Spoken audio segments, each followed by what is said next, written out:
할매, 지금 당장 뒷문으로 도망가. 할매! 노인정에서 삼계탕을 먹고 있는데 이장 영감이 다가와 귓가에 대고 한 말이었습니다. 며칠 전부터 이상한 일이 계속되고 있었어요. 며느리가 챙겨준 약을 먹고 나면 3시간씩 정신이 멍하고 가스 불 끄는 것도 잊어버렸고 금고 열쇠가 냉장고 안에서 나왔습니다. 뜸하던 아들 내외는 갑자기 매주 내려와 효도를 하더니 마을 어귀에는 정체를 알 수 없는 차 한 대가 대기하고 있었어요. 이장 영감은 대체 무엇을 본 걸까요? 그리고 젓가락을 놓고 맨발로 뛰쳐나간 72살 할머니에게 도대체 무슨 일이 벌어지고 있었던 걸까요? 사연 시작 전 구독과 좋아요를 눌러주시면 그곳에 좋은 일들만 가득하시기를 바라겠습니다. 사연 시작합니다. 안녕하세요. 저는 최금순이라고 합니다. 올해 72, 시골 마을에서 방앗간 하나 붙들고 40해를 살아온 늙은 할매예요.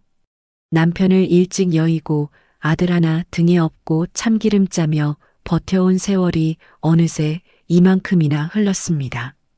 새벽 5시 알람이 울리기도 전에 눈이 떠졌습니다. 40해 넘게 같은 시각에 눈을 뜨는 몸이니 이제는 뼛속까지 새겨진 습관이었죠. 이불을 걷어차고 일어나 부엌에서 찬물 한 사발을 벌컥 마시고는 고무신을 끌며 방앗간으로 향했습니다. 녹이 쓴 셔터를 끌어올리면 삐걱거리는 소리가 새벽 공기를 가르고 그 소리에 맞춰 참깨 볶는 기계가 돌아갈 준비를 합니다. 참기름 짜는 날이면 방앗간 안에 고소한 냄새가 가득 배어 마을 끝 정류장에서도 코끝이 간질거릴 정도였습니다. 내 삶의 전부라고 할 수 있는 공간이 바로 이 방앗간이었어요. 굵어진 손마디 하나하나에 세월이 새겨진 곳이었습니다. 그런데 올해 들어 방앗간 앞 풍경이 확 달라졌습니다. 마을 일대가 신도시 개발 구역으로 지정되면서 아침마다 양복을 빼입은 낯선 사람들이 골목을 기웃거렸어요. 명함을 내밀며 땅을 팔 생각이 없냐고 묻는 부동산 업자들, 측량 장비를 들고 마을 구석구석을 누비는 사람들. 조용하던 시골 마을이 하루아침에 장터처럼 시끄러워졌습니다. 나는 그런 소문에 크게 귀를 기울이지 않았습니다. 평생 이 방앗간에서 참기름 짜며 살아왔으니 돈이 얼마가 되든 내 삶의 터전은 여기뿐이라고 생각했어요. 그런데 정작 신경이 쓰이기 시작한 건 외지인들이 아니었습니다. 서울에 사는 아들 민준이와 며느리 수진이가 달라졌습니다. 명절에나 겨우 얼굴을 비추던 녀석들이 어느 날부터인가 매주 주말마다 내려오기 시작했어요. 그것도 고급 과일 상자를 한아름 안고서 말입니다. 샤인머스켓이니 뭐니 내가 이름도 처음 듣는 비싼 과일들이 부엌 한쪽을 가득 채웠습니다. 처음엔 그저 반가웠어요. 세상에 자식이 찾아오는데 싫은 부모가 어디 있겠습니까? 더 놀라운 건 며느리 수진이의 변화였습니다. 시집 온 이래 20해 넘게 한 번도 내 손을 잡아본 적 없는 며느리가 어느 주말엔가 느닷없이 내 굽은 등을 쓰다듬더니 눈시울을 붉히는 게 아니겠습니까? 어머니 고생 많으셨어요 라는 말에 목소리까지 떨리고 있었어요. 나는 그 서툰 손길이 낯설면서도 내심 기분이 좋았습니다. 어미 된 마음의 며느리가 제 시어머니를 걱정해 주는 것만으로도 가슴이 뭉클했으니까요. 그때부터 수진이가 뭔가를 챙겨오기 시작했습니다. 진공 포장이 깔끔하게 된 검은 봉지를 내밀며 용하다는 한의원에서 특별히 지어온 관절약이라고 했어요. 어머니, 이 약 드시면 무릎도 안 아프실 거예요. 원장님이 놓인 관절에는 이게 최고라고 했거든요. 수진이의 눈가에 다정한 주름이 잡히며 한껏 미소를 지었습니다. 나는 며느리의 정성이 고마워 별 의심 없이 봉지를 뜯었어요. 따뜻하게 데워 한 모금 마시자 한약 특유의 쓴맛이 혀끝을 감쌌습니다. 그런데 목구멍을 넘긴 뒤에 묘한 끝맛이 남았어요. 달큼하면서도 텁텁한, 한약에서는 느껴본 적 없는 이상한 뒷맛이었습니다. 혀뿌리에 살짝 얼얼한 기운까지 돌았지만 약이란 게 원래 맛이 있을 리 없으니 대수롭지 않게 넘겼습니다.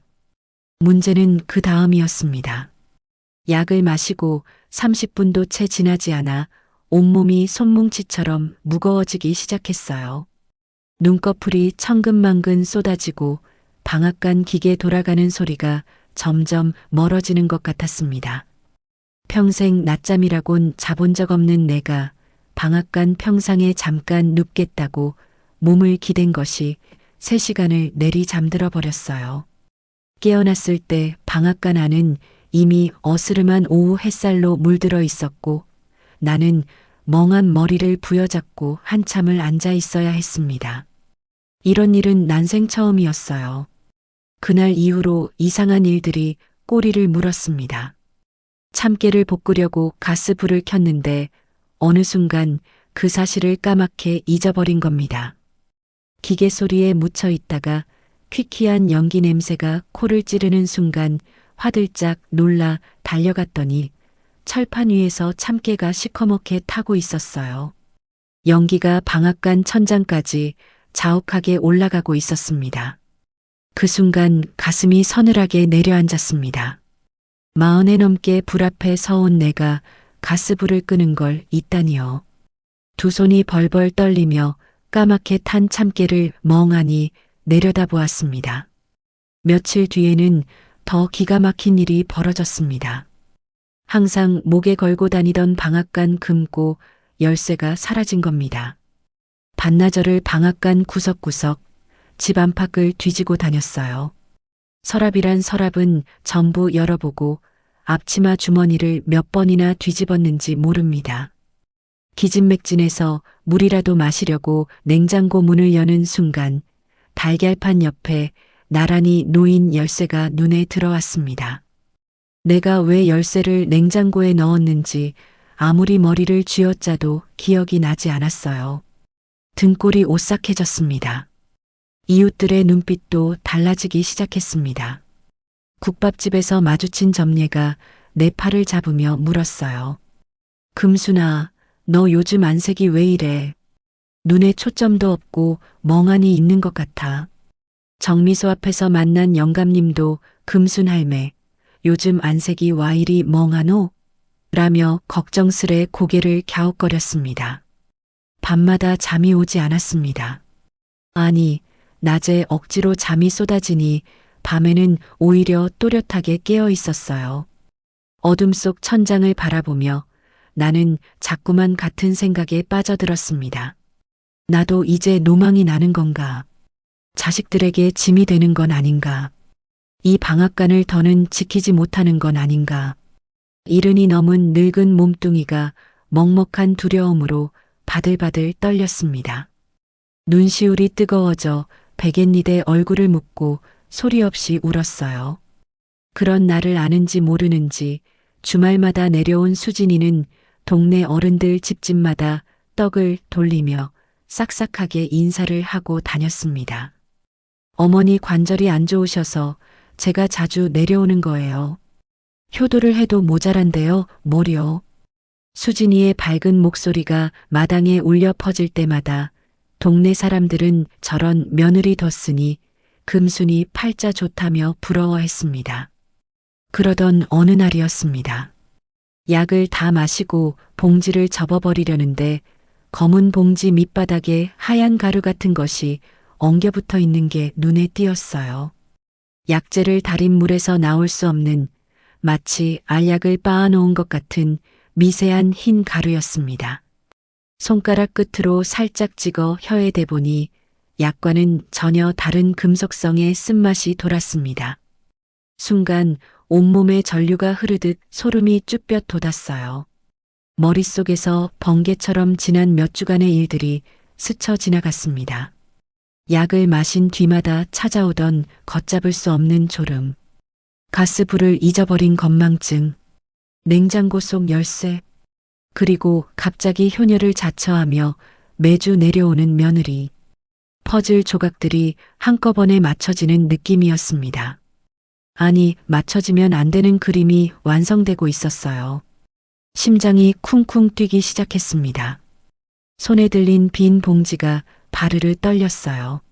하지만 나는 이를 악물고 마음을 다잡았습니다. 아직 확신할 수는 없었어요. 내 새끼가 설마 그럴 리가 없다고 스스로에게 되뇌었습니다. 그러나 몸은 이미 본능적으로 움직이고 있었습니다. 그 주 주말 수진이가 또 내려와 건넨 약을 입에 머금은 채 부엌으로 향했어요. 쓴물이 혀 안쪽에 고이는 걸 참으며 태연한 척 싱크대 앞에 섰습니다. 수도꼭지를 틀어 물소리로 소리를 가리고 입안의 약을 조심스럽게 뱉어냈어요. 검은 액체가 하수구로 빨려 들어가는 것을 확인하고서야 두 주먹을 불끈 쥐었습니다. 손등의 핏줄이 굵게 붉어져 올랐어요. 거실로 돌아가자 수진이가 소파에 앉아 나를 바라보고 있었습니다. 어머니, 약 잘 드셨어요? 나는 일부러 초점을 흐린 눈으로 고개를 끄덕이며 몽롱한 표정을 지어 보였습니다. 응, 고맙다, 수진아. 수진이의 입꼬리가 살짝 올라가는 것을 나는 흐릿한 눈 너머로 또렷하게 보았습니다. 그 미소 속에 어떤 감정이 숨어 있는지 나는 아직 알지 못했어요. 아니, 알고 싶지 않았는지도 모릅니다. 그날 밤 약을 뱉어내서인지 잠이 쉬이 오지 않았습니다. 시커먼 천장을 올려다보며 나는 다짐했어요. 내일부터 이 약을 단 한 방울도 삼키지 않겠다고. 그리고 내 새끼가 정말로 애미에게 무슨 짓을 하고 있는 건지 이 늙은 눈으로 직접 똑똑히 확인하겠다고. 어둠 속에서 두 눈만 형형하게 빛나고 있었습니다. 그날 이후로 나는 약을 단 한 방울도 삼키지 않았습니다. 수진이는 주말마다 내려올 때 한 주치 약 봉지를 냉장고에 가지런히 쌓아두고 갔어요. 평일에는 혼자 약을 데워 마시는 척 화분 흙에 쏟아버리거나 싱크대에 조용히 뱉어냈습니다. 주말에 수진이가 직접 약을 건넬 때는 눈앞에서 받아 마시는 신용을 해야 했어요. 약을 먹지 않으니 머리가 놀라울 정도로 맑아졌습니다. 손뭉치 속에 파묻혀 있던 것처럼 뿌옇던 시야가 한 겹씩 벗겨지는 느낌이었어요. 방앗간 기계 소리가 다시 또렷하게 들리고 아침에 일어나면 온몸에 힘이 돌았습니다. 하지만 수진이 앞에서는 여전히 초점 없는 눈빛을 유지해야 했어요. 일부러 같은 말을 두세 번 되풀이하고 밥을 먹다가 멍하니 숟가락을 놓기도 했습니다. 화장실을 다녀와서는 제 방을 못 찾는 척 거실을 두리번거리기도 했어요. 몸은 온전한데 미치광이 흉내를 내야 하는 그 시간들이 약을 실제로 먹던 때보다 훨씬 더 고통스러웠습니다. 제정신으로 자기 자신을 부수는 일이니까요. 초복이 다가오자 마을 노인정에서 삼계탕 잔치가 열렸습니다. 숨이 턱턱 막히는 무더위에 온 동네가 쩔쩔매던 날이었어요. 아스팔트 위로 아지랑이가 피어오르고 빨래줄에 걸린 수건마저 축 늘어져 있었습니다. 아침부터 수진이가 유독 들떠 있었어요. 화장을 평소보다 곱게 하더니 내 팔을 끼고 노인정으로 향하면서 가는 길에 진공 포장된 약 봉지를 2개나 연거푸 내밀었습니다. 어머니, 오늘 삼계탕 드시러 가기 전에 기력 챙기셔야죠. 이 약이 관절에 얼마나 좋은지 아시잖아요. 수진이의 목소리는 달콤했지만 나를 바라보는 눈동자 속에 조급함이 서려 있는 걸 나는 놓치지 않았습니다. 평소엔 한 봉지였는데 2봉지를 건넨다는 것 자체가 수상했어요. 나는 고개를 끄덕이며 2봉지를 모두 받아들었습니다. 수진이가 부엌에서 물을 데우러 간 사이 재빨리 마당 한 구석의 화분으로 달려가 검은 액체를 흙 위에 전부 쏟아부었어요. 화분 속 흙이 검게 젖어드는 것을 확인하고 주위에 떨어진 물방울까지 앞치마 끝으로 꼼꼼히 닦아냈습니다. 거실로 돌아와서는 빈 봉지만 탁자 위에 올려두고 의자에 축 늘어져 앉았어요. 수진이가 돌아왔을 때 나는 이미 눈꺼풀을 반쯤 내리깔고 흐느적거리는 중이었습니다. 약에 취한 사람의 모습을 며칠째 관찰해 온 덕에 연기는 제법 능숙해지고 있었어요. 노인정에 도착하니 넓은 마루에 동네 어르신 수십 명이 이미 모여 앉아 계셨습니다. 부엌에서는 거대한 솥 2개에 삼계탕이 보글보글 끓고 있었고 마늘과 대추 냄새가 뒤섞인 뜨거운 김이 천장까지 가득 올라가고 있었어요. 선풍기 세대가 동시에 돌아가고 있었지만 무더위를 이기기엔 역부족이었습니다. 왁자지껄한 웃음소리와 부채질하는 바람 사이로 나는 일부러 비틀거리는 걸음으로 구석 자리에 앉았습니다. 수진이는 앞치마를 두르고 삼계탕 배식을 거들며 어르신들에게 연신 허리를 숙여 인사했어요. 뜨거운 솥 앞에서 국자를 들고 땀을 닦는 모습이 모르는 사람이 보면 정말로 정성스러운 며느리 그 자체였습니다. 어머니가 요즘 기운이 없으셔서 제가 매주 내려오고 있어요. 효도를 해도 모자라죠. 동네 할머니들이 수진이 참 착하다며 엄지를 치켜 세울 때마다 수진이의 입꼬리가 만족스럽게 올라갔어요. 그 웃음 뒤에서 민준이가 연신 전화기를 들여다보며 초조하게 서성이고 있는 것을 나는 멍한 척 흘겨보았습니다. 아들의 이마에 맺힌 땀이 더위 때문만은 아닌 것 같았어요. 삼계탕이 놓인 상 앞에 앉았을 때 나는 미리 계획해둔 대로 움직이기 시작했습니다. 숟가락을 집어든 오른손을 사시나무 떨듯 부르르 떨었어요. 국물을 뜨려다가 숟가락을 놓치고 젓가락을 쥐었다가 다시 떨어뜨리기를 서너 번 되풀이했습니다.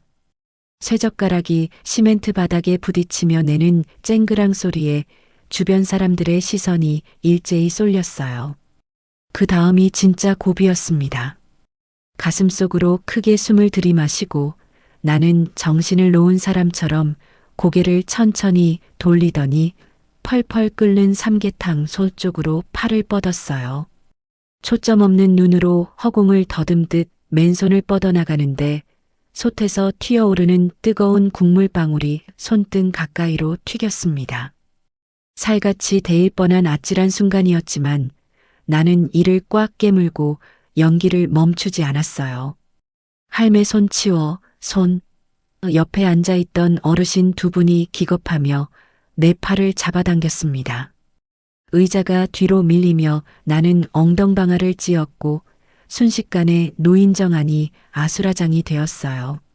누군가의 부채가 날아가고 앞사람의 국그릇이 엎어지며 뜨거운 국물이 바닥에 쏟아졌습니다.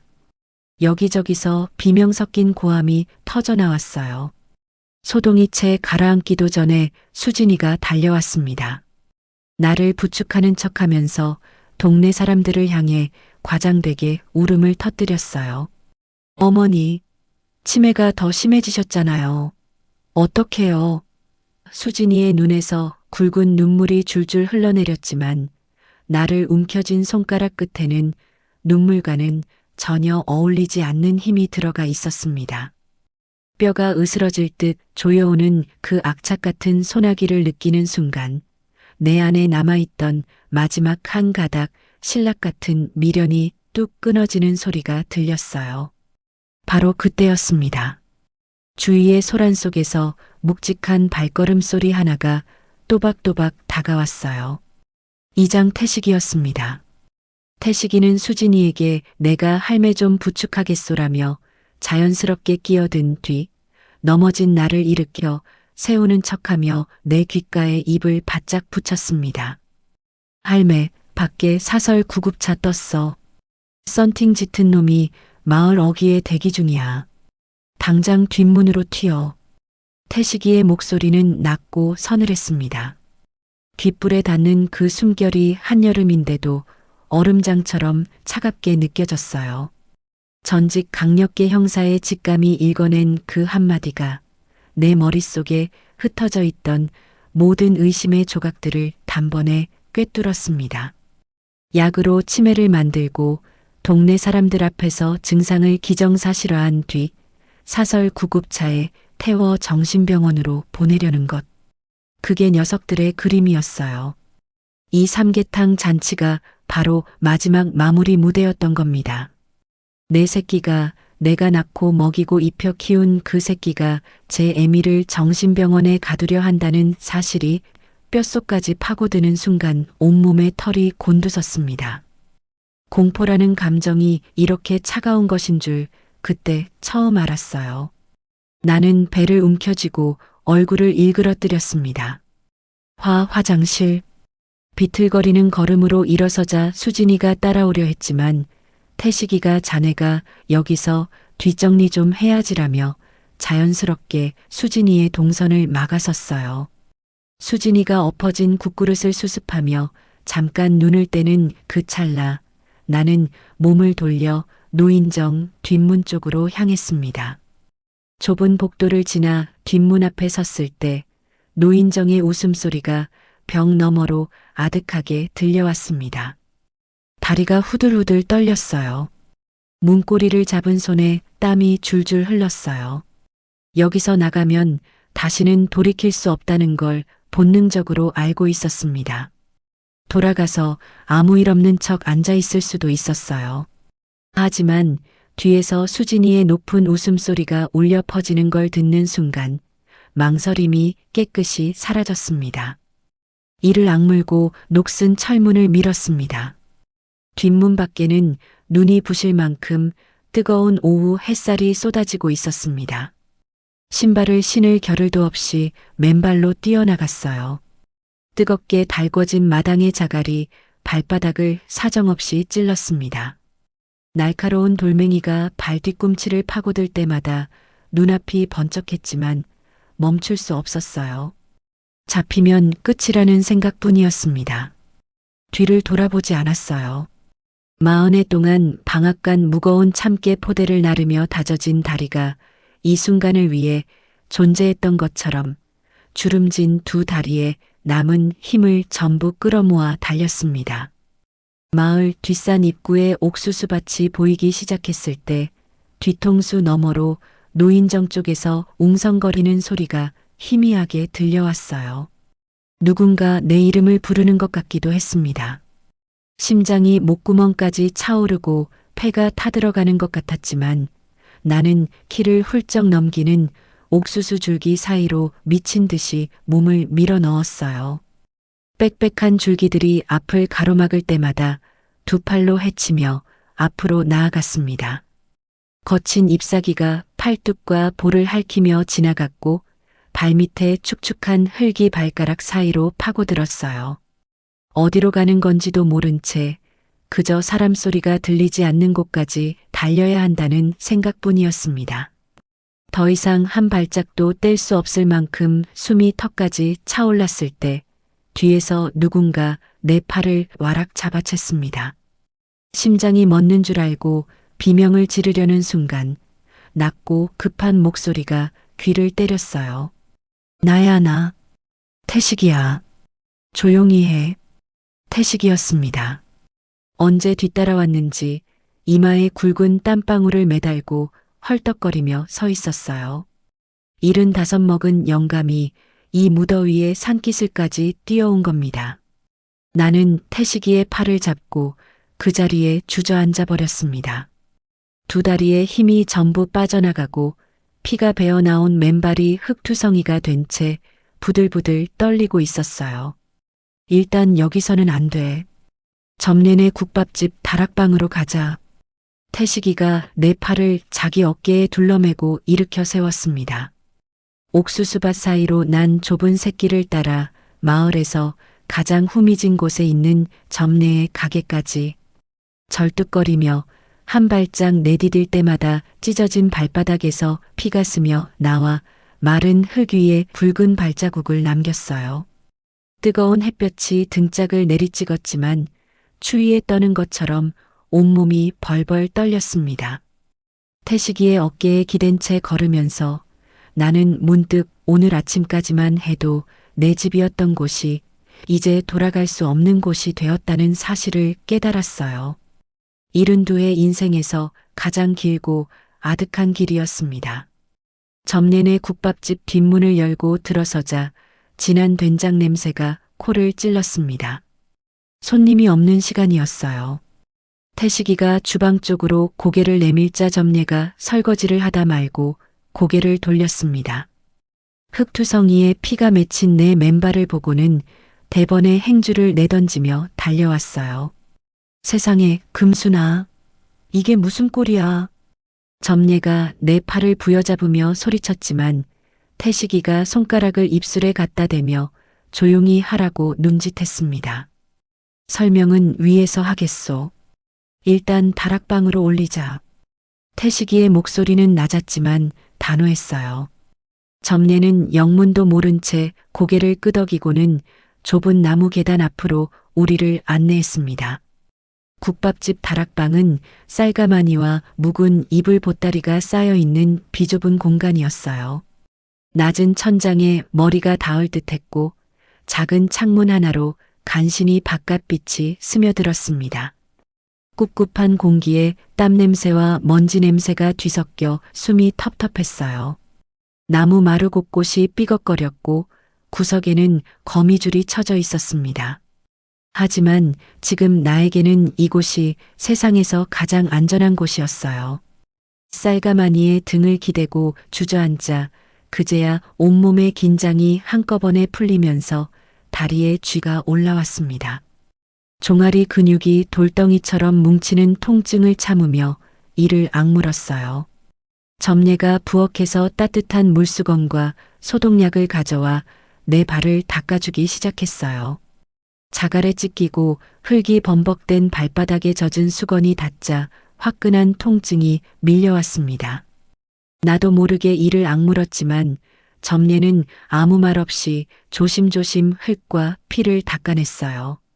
발가락 사이에 낀 자갈 조각을 하나씩 골라내고 찢어진 살갗 위에 소독약을 적신 솜을 꾹꾹 눌러주었습니다. 따가운 통증에 발이 움찔할 때마다 점례가 내 종아리를 꼭 잡아주었어요. 50년 넘은 벗이 내 발을 씻겨주는데 그 손길이 수진이가 내 등을 쓰다듬던 것과는 비교할 수 없이 거칠고도 따뜻했습니다. 눈시울이 뜨거워졌지만 울면 안 된다고 스스로를 다잡았어요. 발을 다 닦고 난 뒤 태식이가 내 앞에 쭈그려 앉으며 입을 열었습니다. 할매, 가져온 거 있지? 나는 고개를 끄덕이고 앞치마 주머니에서 구겨진 한약 봉지 2개를 꺼냈어요. 오늘 아침 화분에 버리기 전에 혹시 몰라 따로 챙겨둔 것이었습니다. 태식이가 봉지를 받아들고 창문 가까이로 가서 햇빛에 비춰보았어요. 봉지를 이리저리 기울이며 안쪽 구석구석을 살피더니 미간을 깊이 찌푸렸습니다. 봉지 안쪽 모서리에 하얗게 엉겨붙은 가루를 손가락 끝으로 조심스럽게 긁어내 코에 갖다 대고는 고개를 절레절레 저었어요. 이거 정상적인 약이 아니여. 한약에는 이런 가루가 남을 수가 없어. 태식이의 목소리에는 형사 시절의 확신이 서려 있었어요. 점례가 옆에서 입을 벌린 채 굳어 있었고 나는 가슴이 벼락에 맞은 듯 쿵 내려앉았습니다. 머리로는 이미 의심하고 있었지만 다른 사람의 입에서 확인을 듣는 순간은 차원이 달랐어요. 우리 민준이가 나한테 독이라도 먹였단 말이냐? 목구멍에서 터져나온 고함이 다락방 벽에 부딪혀 되돌아왔습니다. 점례가 기겁하며 내 입을 막으려 했지만 나는 그 손을 뿌리치고 가슴을 쥐어뜯으며 오열했어요. 내가 낳은 새끼가 한겨울 새벽젖을 물리며 키운 녀석이 제 어미에게 약을 탔다는 사실이 심장을 갈갈이 찢어놓는 것 같았습니다. 숨을 들이쉴 수가 없었어요.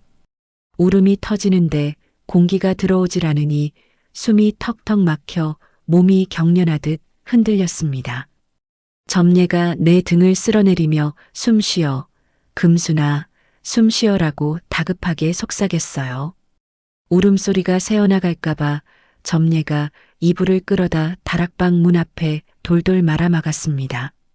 한참을 통곡하고 나서야 눈물이 조금 그쳤습니다. 점례가 땀에 젖은 내 이마를 수건으로 닦아주며 물을 한 모금 먹였어요. 목이 타들어가는 줄도 모르고 울었던 겁니다. 그때 번개처럼 머리를 스치는 것이 있었어요. 최근 주말 아침마다 방앗간에 나가면 안쪽 금고 방 뒷문이 살짝 열려 있었던 일. 나는 그것을 내 건망증 탓이라고 노망이 시작된 증거라며 스스로를 자책했었습니다. 하지만 약을 먹지 않으니 기억이 말끔하게 돌아온 지금 그 문을 내가 열어놓은 적은 단 한 번도 없었다는 사실이 떠올랐어요. 태식이 형, 방앗간 금고 방 뒷문이 매일 아침 열려 있었어. 내가 잠긴 문을 열어둘 리가 없는데. 태식이의 눈이 매섭게 가늘어졌습니다. 턱을 굳게 다물고 잠시 생각에 잠기더니 낮은 목소리로 말했어요. 주말마다 내려올 때 밤사이에 뒤진 거야. 할매가 약에 취해 골아떨어진 틈을 타서 들어왔다는 거지. 엽은 열쇠가 있거나 아니면 자물쇠를 따고 들어왔을 거야. 나는 온몸에 소름이 돋았습니다. 수진이가 저녁에 약을 건네고 내가 약에 취해 깊이 잠든 밤사이에 민준이가 몰래 방앗간을 뒤졌다는 뜻이었어요. 아내가 앞에서 약을 먹이고 남편이 뒤에서 집을 턴 겁니다. 찾던 것은 뻔했어요. 수십억 원짜리 방앗간 땅 문서와 내 인감 도장. 태식이가 한약 봉지를 비닐에 넣으며 자리에서 일어섰습니다. 증거를 잡아야 해. 내가 시내 감식반에 아는 후배가 있어. 이걸 몰래 가져가서 성분 분석을 돌려보겠소. 내일 아침까지는 결과를 받을 수 있을 거야. 다락방 문을 열기 전에 태식이가 잠시 멈추더니 나를 돌아보았어요. 주름진 얼굴에 단단한 결의가 서려 있었습니다. 할매, 여기서 절대 나오지 마. 아무 일 없는 척 점례가 밥 갖다 줄 테니까. 창문에도 얼씬 말고.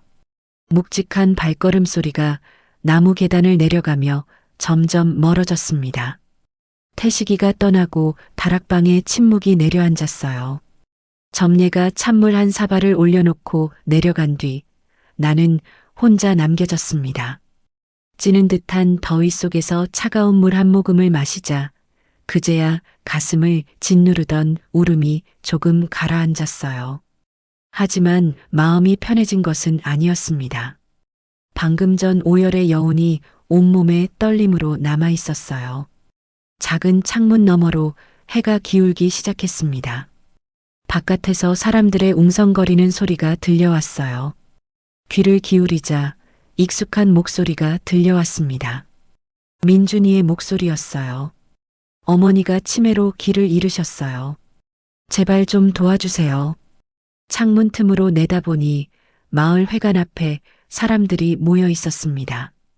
민준이가 그 한가운데에 서서 두 손을 비비며 눈물을 짜내고 있었어요.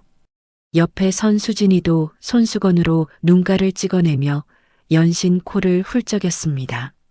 민준이 뒤편에는 양복을 입은 낯선 남자 두 명이 팔짱을 끼고 서 있었는데 그 험상궂은 인상이 마을 사람은 분명 아니었어요. 민준이가 수시로 뒤를 돌아보며 그 남자들의 눈치를 살피는 것이 보였습니다. 모르는 사람이 보면 정말로 어미를 잃고 미쳐버린 아들 같았어요. 하지만 나는 알고 있었습니다. 저 눈물 뒤에 숨어 있는 것이 무엇인지, 찾고 있는 것이 어미가 아니라 도장이라는 것을. 동네 사람들이 민준이의 등을 토닥이며 위로하는 모습을 보자 속이 뒤집어졌습니다. 불쌍한 것, 어머니가 저 지경이 되셨으니 초복날 삼계탕도 못 먹고 어디를 갔을꼬? 한평생 이웃으로 살아온 사람들이 저 가증스러운 연기에 속아 넘어가고 있었어요. 민준이가 고개를 푹 숙이고 어깨를 들썩이며 우는 모습에 옆에 있던 아주머니가 손수건까지 건네주었습니다. 나는 창문 밑으로 몸을 웅크리며 주먹으로 마루바닥을 내리쳤어요. 소리가 나지 않도록 이를 악물었지만 목구멍 깊은 곳에서 짐승 같은 신음이 새어나왔습니다. 어둠이 깔리고 나서야 바깥이 조용해졌습니다. 점례가 몰래 올려보낸 주먹밥 2덩이와 단무지 몇 쪽을 앞에 놓고 앉았지만 밥이 목으로 넘어가지 않았어요. 씹을 때마다 민준이의 울음 연기가 눈앞에 아른거렸습니다. 억지로 한 덩이를 삼키고 물로 목을 축이며 다락방 구석에 등을 기댔어요. 어둠 속에 누워 천장을 바라보니 지난 세월이 주마등처럼 스쳐 지나갔어요. 남편이 세상을 뜬 뒤 홀로 방앗간에 서서 참기름을 짜던 새벽들. 겨울이면 손가락이 갈라져 피가 맺히는데도 참깨 포대를 나르던 날들. 민준이 대학 등록금 마련하려고 명절에도 셔터를 올리고 기계를 돌렸습니다. 30kg짜리 포대를 등에 지고 비탈길을 오르면서도 이 고생이 내 새끼를 위한 것이라 생각하면 힘이 안 든다고 스스로를 다독였어요. 그렇게 등뼈가 휘도록 벌어서 녀석을 서울로 보냈습니다. 잘 살기를, 편하게 살기를 바라면서 졸업식 날 양복 입은 민준이를 바라보며 흘렸던 기쁨의 눈물이 아직도 생생했어요. 그런데 돌아온 것이 이것이었습니다. 한쪽 볼을 타고 흘러내린 눈물이 귓바퀴를 적셨지만 더 이상 소리내어 울지는 않았어요. 슬픔에 잠겨있던 머릿속 안개가 서서히 걷히고 상황을 직시하는 시야가 무섭도록 또렷해지기 시작했습니다. 내가 여기서 울고 있는 동안 저들은 또 다른 수를 궁리하고 있을 겁니다. 내 도장과 땅 문서를 손에 넣기 전까지는 절대 물러서지 않을 녀석들이에요. 사설 구급차까지 불러올 만큼 다급한 자들이 나를 그냥 놓아줄 리가 없었습니다. 그렇다면 나도 당하고만 있을 수는 없었어요. 다락방 구석에 웅크려 앉아 나는 어둠 속에서 두 눈을 부릅떴습니다. 나를 미치광이로 만들어 정신병원에 가두려 한 자식들. 그 의심이 이제 확신으로 단단하게 굳어지고 있었어요. 이 밤이 지나면 태식이가 증거를 가지고 돌아올 겁니다. 그때 어떻게 해야 할지 이 늙은 머리로 한 수 한 수 생각해 두어야 했습니다.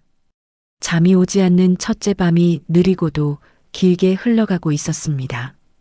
꼬박 밤을 새우고 맞이한 새벽이었습니다.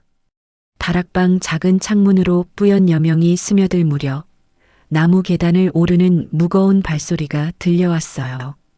몸이 먼저 반응해 벌떡 일어나 구석에 바짝 붙었습니다. 문이 열리자 굳은 표정의 태식이가 모습을 드러냈어요. 하룻밤 사이에 몇 년은 더 늙은 것 같은 얼굴이었습니다. 눈 밑에 짙은 그늘이 내려앉아 있었고 평소에 꼿꼿하던 어깨가 축 처져 있었어요. 태식이는 아무 말 없이 내 앞에 쭈그려 앉더니 접힌 종이 한 장을 내밀었습니다. 신의 감식반 후배가 밤새 돌려준 비공식 성분 분석 결과였어요. 나는 떨리는 손으로 종이를 받아 펼쳤지만 깨알 같은 글씨와 낯선 약품 이름들이 눈에 들어오지 않았습니다. 쉽게 말해줘. 태식이가 무겁게 입을 열었어요. 졸피뎀이라는 수면 유도제가 고용량으로 들어가 있고 거기에 동물병원에서나 쓰는 근육 이완제까지 섞여 있어. 태식이의 목소리는 담담했지만 종이를 쥔 손가락 마디가 하얗게 질려 있었습니다. 이걸 노인한테 계속 먹이면 기억력이 망가지고 몸에 힘이 빠지고 겉에서 보면 영락없이 치매 환자야. 의사가 봐도 구분이 안 될 만큼. 태식이가 잠시 숨을 고르더니 덧붙였어요. 한 달만 더 먹었으면 진짜로 돌이킬 수 없었을 거야. 그 마지막 한마디가 가슴에 못처럼 박혔습니다. 의심은 하고 있었어요. 각오도 했었습니다. 하지만 수면제에 동물용 약까지 섞어 제 어미에게 먹였다는 사실이 입 밖으로 나오니 차원이 달랐어요. 숨이 멎는 것 같았습니다. 종이를 쥔 손이 사시나무 떨듯 흔들렸고 글자들이 눈앞에서 뒤엉켜 하나도 읽히지 않았어요. 태식이가 말을 이었습니다. 그리고 민준이 뒷조사를 좀 해봤어. 태식이가 품에서 접어둔 수첩을 꺼내 펼쳤어요. 밤새 여기저기 전화를 돌려 알아낸 내용이었습니다. 민준이가 반년 전에 사업이 부도났어. 무리하게 주식에 손을 댔다가 수억을 날렸고 그 구멍을 메우려고 사채까지 끌어다 쓴 거야. 태식이의 검지가 수첩 위를 톡톡 두드렸어요. 사채업자들한테 쫓기고 있어. 이자만 매달 수천만 원씩 불어나고 있고 집도 이미 압류 들어가 있다더라. 나는 입술을 꽉 깨물었습니다. 반년 전이면 녀석들이 갑자기 주말마다 내려오기 시작한 시점과 정확히 맞아떨어졌어요. 효도가 아니라 돈이 궁해서 빚에 쫓겨서 제 어미의 땅을 노린 겁니다. 과일 상자도 등을 쓰다듬던 며느리의 눈물도 전부 계산된 연기였어요. 그런데 문제가 있어. 태식이의 눈빛이 한층 더 어두워졌어요. 사채업자들 독촉이 얼마나 거센지 성년후견인 심판 같은 법적 절차를 밟을 시간이 없었던 거야.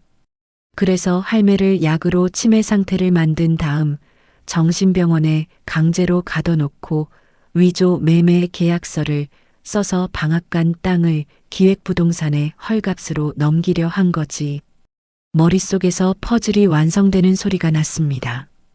약을 먹여 치매를 만들고 동네 사람들에게 치매를 각인시키고 사설 구급차로 정신병원에 실어보내고 가 사이에 위조 도장을 찍어 땅을 팔아넘기는 것.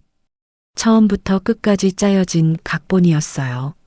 며느리가 가져온 과일도 내 등을 쓰다듬던 손길도 눈물을 글썽이던 목소리도 전부 그 각본의 한 장면이었습니다. 내가 살아 숨쉬는 어미가 아니라 처분해야 할 돈뭉치였던 겁니다. 나란 사람은 처음부터 이 각본에 없었어요. 있었던 건 방앗간이라는 땅덩이뿐이었습니다. 순간 온몸의 피가 머리 꼭대기로 치솟았습니다. 시야가 벌겋게 물들고 이가 부딪히는 소리가 들렸어요.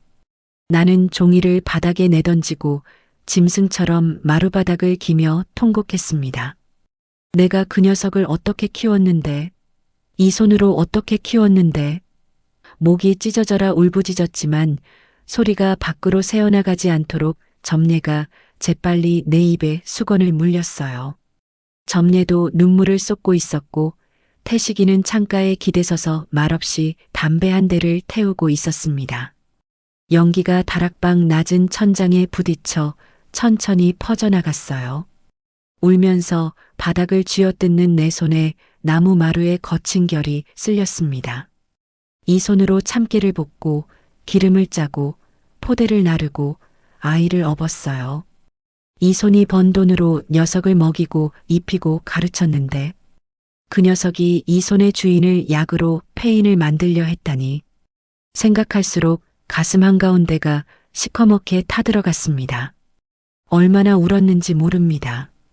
한참을 쏟아내다 보니 어느 순간 눈물이 마르기 시작했어요. 그냥 마른 게 아니었습니다.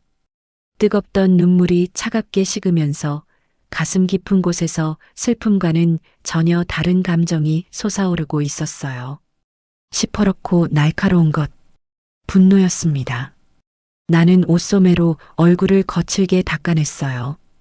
코를 훌쩍이던 소리가 멎고 떨리던 손이 서서히 멈추었습니다. 흐릿하던 눈동자에 초점이 돌아오고 이를 악문턱에 힘이 단단하게 들어갔어요. 내 손으로 거둔 자식, 내 손으로 직접 끊어낸다. 내 입에서 나온 목소리가 나 자신도 놀랄 만큼 서늘했습니다. 점례가 화들짝 놀라 내 얼굴을 들여다보았고 태식이는 담배를 비벼 끄며 고개를 돌렸어요. 두 사람의 눈에 비친 내 표정이 어땠는지는 모르겠지만 더 이상 울고 있는 늙은 할매는 아니었을 겁니다. 나는 벽에 기대고 자리에서 일어섰습니다. 수진이가 지난달 생일 선물이라며 사준 화려한 꽃무늬 여름 블라우스의 단추를 하나씩 풀었어요. 이 옷을 입혀줄 때 수진이가 지었던 환한 미소가 떠올랐습니다. 그 미소가 얼마나 가짜였는지 이제는 알아요. 블라우스를 벗어 바닥에 내던졌습니다. 천이 구겨지며 꽃무늬가 일그러지는 걸 내려다보았지만 아무 감정도 들지 않았어요. 점례가 자기 옷장에서 꺼내온 낡은 몸빼 바지와 검정 고무신을 내밀었습니다. 여기저기 솔기가 터진 바지였지만 움직이기엔 이게 훨씬 나았어요. 헐렁한 몸빼 바지를 입고 고무신을 끼니 거울에 비친 건 효도받는 시어머니가 아니라 전쟁터에 나가는 시골 할매였습니다. 그 모습이 오히려 편했어요. 이게 진짜 나니까요. 점례가 조심스럽게 입을 열었어요. 금순아, 당장 경찰에 가자. 약 성분 결과도 있잖아. 나는 고개를 저었습니다. 경찰에 가면 녀석들이 단순히 심신미약이라고 발뺌할 거야. 약을 먹인 건 며느리고 아들은 몰랐다고 잡아떼면 빠져나갈 구멍이 생겨. 게다가 관할 파출소 순경들이 기획 부동산 쪽이랑 붙어 있을 수도 있어.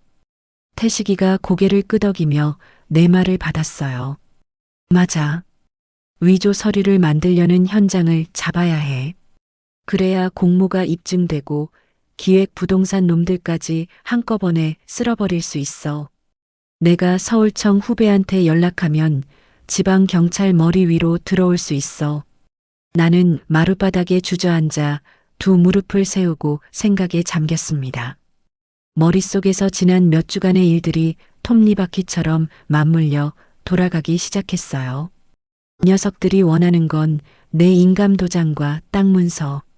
그것만 손에 넣으면 위조 매매 계약서를 만들어 땅을 넘길 수 있어요. 반대로 말하면 도장과 문서가 미끼가 될 수 있다는 뜻이었습니다. 내가 직접 미끼가 되어 녀석들을 유인하면 됩니다. 도장을 주겠다고 땅 문서 숨긴 곳을 알려주겠다고 꼬드기면 녀석들은 반드시 달려올 거예요. 사채업자에게 목줄이 잡혀있는 놈들이니 미끼를 물지 않을 수가 없습니다. 내가 함정을 파겠어. 태식이와 점례가 동시에 나를 바라보았습니다.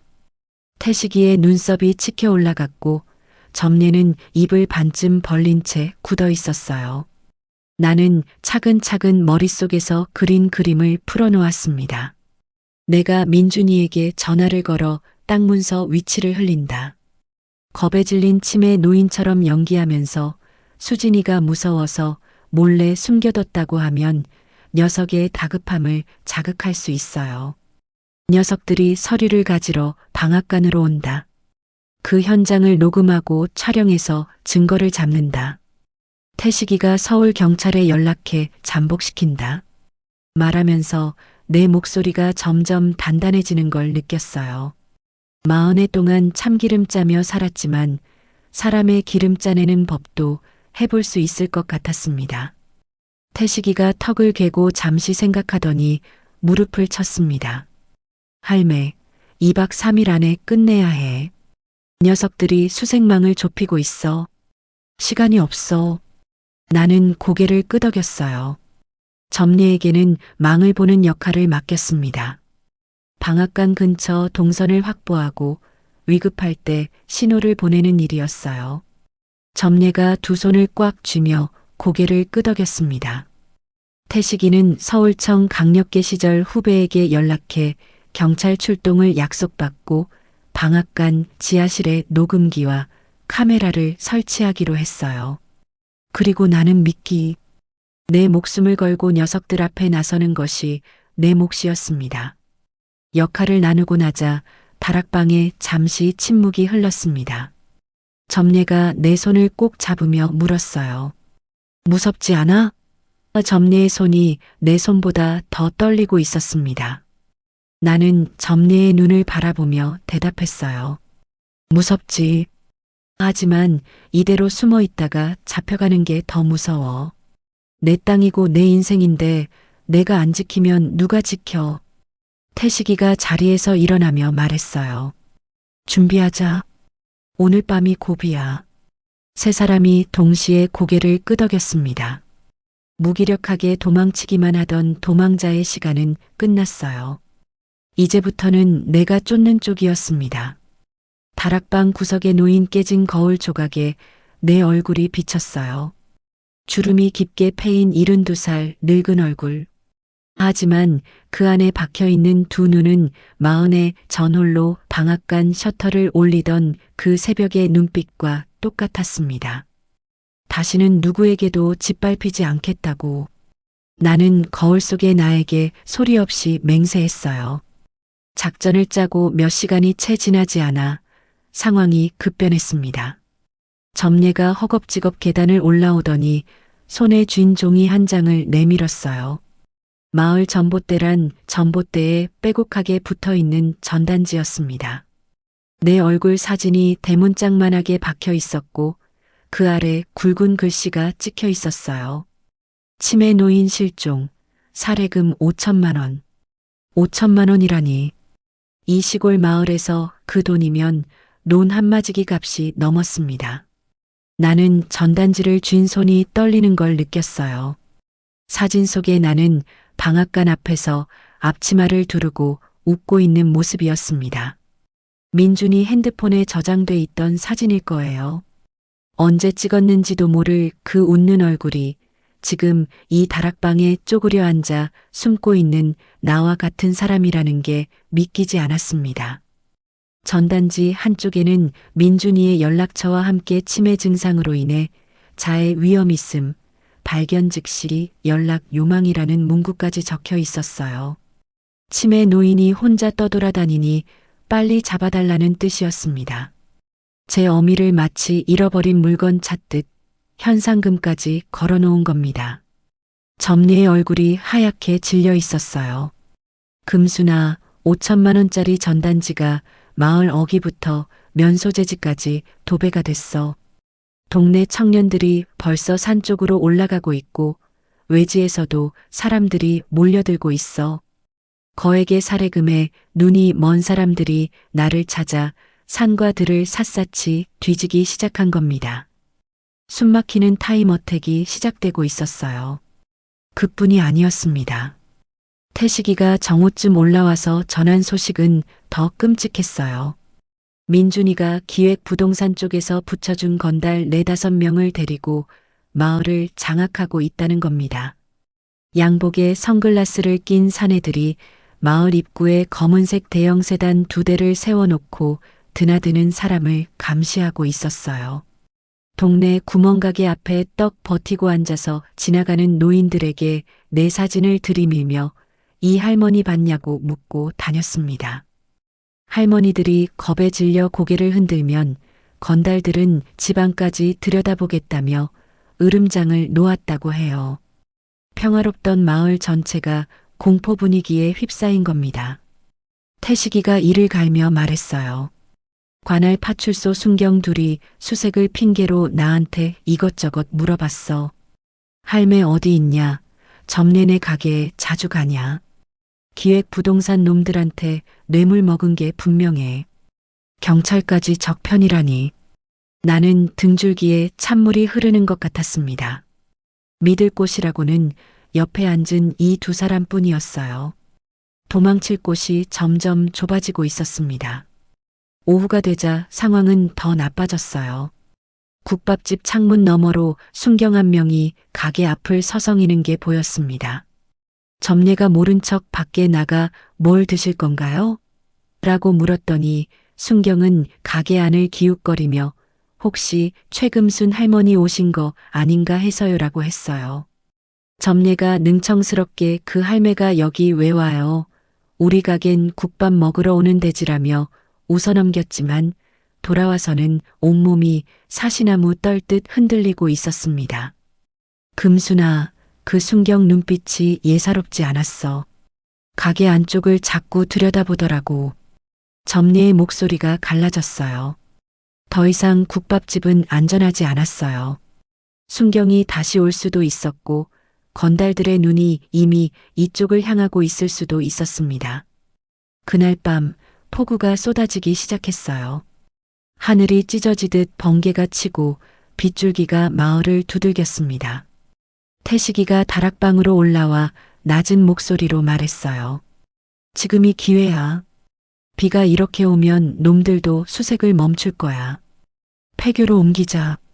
마을 외곽 산기슭에 방치된 옛 초등학교.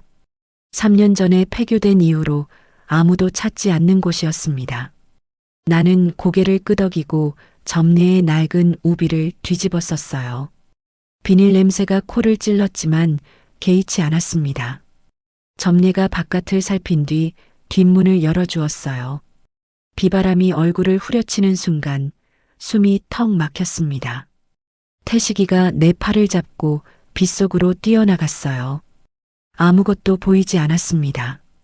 손전등 하나의 의지에 미끄러운 논두길을 걸었어요. 고무신이 지늘게 빠질 때마다 발목까지 꺼져 들어갔고 빗물이 우비 틈새로 스며들어 속옷까지 젖어들었습니다. 번개가 칠 때마다 눈앞이 하얗게 번쩍였고 이어지는 천둥 소리에 심장이 오그라들었어요. 한 번은 논둑에서 발을 헛디뎌 무릎까지 눈물에 빠졌습니다. 태식이가 내 팔을 잡아 끌어올릴 때 진흙 냄새가 코를 막았어요. 점례가 뒤에서 내 허리를 받쳐주며 걸었는데 그 손도 나만큼이나 떨리고 있었습니다. 70이 넘은 세 사람이 폭우 속을 헤매는 모습이 밖에서 보면 얼마나 처량했을까요? 20분쯤 걸었을까?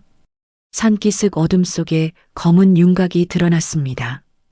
폐교였어요. 깨진 유리창 사이로 바람이 휘윙 불어나오고 운동장에는 자풀이 허리 높이까지 자라 있었습니다. 한때 아이들의 웃음소리가 가득했을 이곳이 이제는 유령의 집처럼 스산했어요. 태식이가 손전등으로 건물 입구를 비추자 녹슨 철문에 거미줄이 두껍게 쳐져 있는 게 보였습니다. 사람이 오랫동안 드나들지 않은 흔적이었어요. 태식이가 거미줄을 손으로 걷어내고 문을 밀자 삐걱거리는 경첩 소리가 빗소리 사이로 울렸습니다. 과학실 문을 열고 들어서자 곰팡이 냄새가 코를 찌르며 밀려왔어요. 칠흑 같은 어둠 속에서 손전등 빛이 닿는 곳마다 먼지가 소복이 쌓인 실험대와 깨진 비커 조각, 벽에서 벗겨진 페인트 조각이 바닥에 뒹굴고 있었습니다. 창문에는 유리가 반쯤 깨져나가 있어 빗바람이 그대로 들이쳤어요. 점례가 비닐봉지에서 낡은 담요 2장을 꺼내 실험대 아래에 깔았습니다. 세 사람은 젖은 몸을 웅크린 채 담요 위에 나란히 앉았어요. 태식이의 손전등 불빛 하나에 의지한 밤이었습니다. 밖에서는 폭우가 지붕을 두들기고 깨진 창문 틈으로 차가운 바람이 목덜미를 하찼어요. 한여름인데도 젖은 옷 탓에 이가 딱딱 부딪혔습니다. 점례가 비닐봉지에서 라면 봉지와 휴대용 버너를 꺼내더니 빗물통에 받아온 물로 조용히 라면을 끓이기 시작했어요. 버너의 작은 불꽃이 어둠 속에서 주황빛을 피워올릴 때 점례의 주름진 얼굴이 그 빛에 비쳤습니다. 눈시울이 붉었지만 입술을 꽉 다물고 국물이 끓기를 기다리고 있었어요. 뜨거운 국물 한 모금이 목을 타고 내려가자 얼어붙었던 몸속에 간신히 온기가 돌았습니다. 아무 말 없이 셋이 라면 하나를 나눠 먹었어요.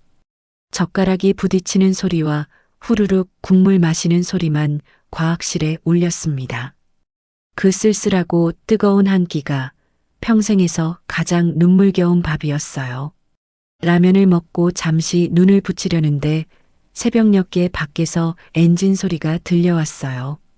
태식이가 먼저 눈을 떠 창가로 다가갔습니다. 순찰차였어요. 폐교 앞마당까지 들어와 서치라이트를 이리저리 비추고 있었습니다.